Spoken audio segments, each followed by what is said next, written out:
అదే RTV app వార్తల్ని క్షణాల్లో చదివే అవకాశం ఉంటుంది. ఒక న్యూస్ పేపర్, ఒక టెలివిజన్ ఛానల్ మీ చేతుల్లో ఎప్పుడూ ఉంటాయి. కడప నగరంలోని ఊరగాయల వీధికి ఒక ప్రత్యేకత ఉంది. ఏదైతే ఏటా కూడా వినాయక ప్రతిమలను ఏర్పాటు చేయడంలో ప్రత్యేక ఆకర్షణగా నిలుస్తారు. అదేవిధంగా వివిధ రకాల వినాయక ప్రతిమలను ఇక్కడ ఏర్పాటు చేయడం ఆనవాయితీ. గతంలో లడ్డూ వినాయక కావచ్చు, అదేవిధంగా సిమ్ము వినాయక, చాక్లెట్ వినాయక, ఇలా రకరకాల వినాయక ప్రతిమలను ఏర్పాటు చేసి ఇక్కడ ఉన్నటువంటి భక్తులను ఆకట్టుకునే విధంగా కూడా ఈ ఊరగాయల వీధిలో ఏర్పాటు జరిగింది. అయితే ఈ ఏడాది మనం చూస్తే ఇక్కడ రకంగా విగ్రహాన్ని, అంటే ఈ విగ్రహాన్ని దేంతో తయారు చేశారు ఏంటన్నటువంటి విషయం అడిగి తెలుసుకునేందుకు మనతో పాటు వంకదార రాము గారు ఉన్నారు. ఆయన అడిగి తెలుసుకునే ప్రయత్నం చేద్దాం.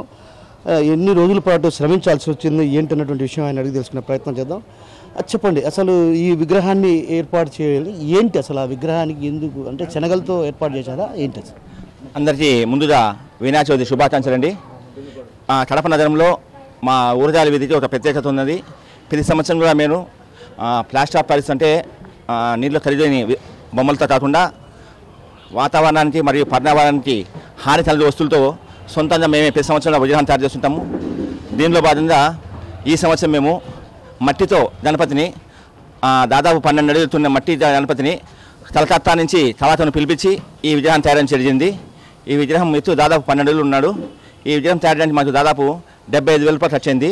అలాగే మా వీధి ఉనికిని మేము పోగొట్టకూడదు అనే ఉద్దేశంతో ఈ సంవత్సరము చిన్న గణపతిని శనగలతో తయారు చేయడం జరిగింది. ఈ శనగల గణపతిలో మాకు మట్టి మరియు శనగలు వాడడం జరిగింది. అంటే ఎన్ని కిలోల శనగలు వాడారు? గతంలో కూడా మీరు సిమ్మి వినాయక, ఇలా రకరకాల వినాయక ప్రతిమలు, అంటే గత ఏడాది వదిలేస్తే మిగతా అన్ని ఏడాదుల్లో కూడా మీరు ప్రత్యేకంగా తయారు చేయడం జరిగింది. గతంలో మేము సిమ్తాడతో సిమ్తాడ్ గణపతిని, దూతితో దూది గణపతిని, అలాగే లడ్డుతో లడ్డు గణపతిని, మిలస్తో మిలస్ గణపతి, వడియాలతో వడియాల గణపతిని, ఇలా పలు రకాలుగా దాదాపు 13 సంవత్సరాల నుంచి మేము గణపతుల్ని మేమే తయారు చేస్తుంటున్నాము. ఈ సంవత్సరము ఈ శనగలతో తయారు చేశాము. ఈ శనగల గణపతిని మేము తయారు చేయడంలో దాదాపు మాకు 30 కేజీల శనగలు వాడాము. దీంట్లో అంటే ఎంతమంది శ్రమించాల్సి వచ్చింది, ఎన్ని రోజుల పాటు శ్రమిస్తే ఆ ఆకారం వచ్చింది? ఈ గణపతి చిన్న విగ్రహం తయారు చేయడానికి మాకు దాదాపు 1 వారం రోజులు పడింది. దీన్ని దాదాపు 10 మంది మేము శ్రమించవలసి వచ్చింది. అంటే మట్టి తయారు చేసి మట్టిని దానికి శనగలను మట్టితో విగ్రహం తయారు చేసుకొని దాని మీద శనగలను పెట్టడం జరిగింది.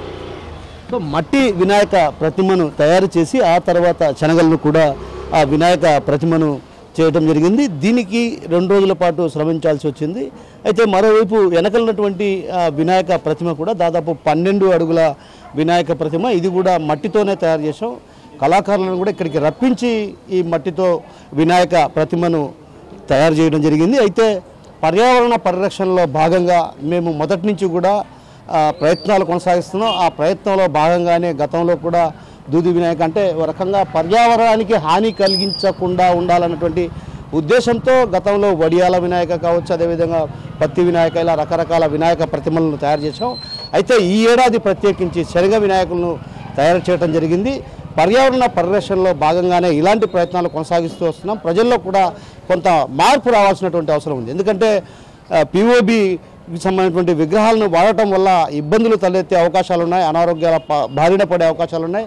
ఎందుకంటే వాతావరణం కాలుష్య కొరలో చిక్కుకుంటే శ్వాసకోశ వ్యాధులు కూడా వచ్చే అవకాశాలు ఉన్న నేపథ్యం కాబట్టి ఇలాంటి ప్రయత్నాలను ప్రజలు కూడా చేస్తే మంచిదన్నటువంటి భావన మనతో పడినటువంటి వంగదార రాము చెప్తున్నారు. Over to studio. తెలుగులో న్యూస్ కి ఫాస్టెస్ట్ యాప్ ఇప్పుడు టోటల్లీ న్యూ అవతార్లో జస్ట్ 5 seconds లో కంప్లీట్ న్యూస్. సోషల్ మీడియాలో ట్రెండ్స్ కి one stop solution. Live TV app voice search option తో ఇప్పుడే డౌన్లోడ్ చేయండి లేదా అప్డేట్ అయిపోండి. యాప్ లింక్ డిస్క్రిప్షన్ లో ఉంది.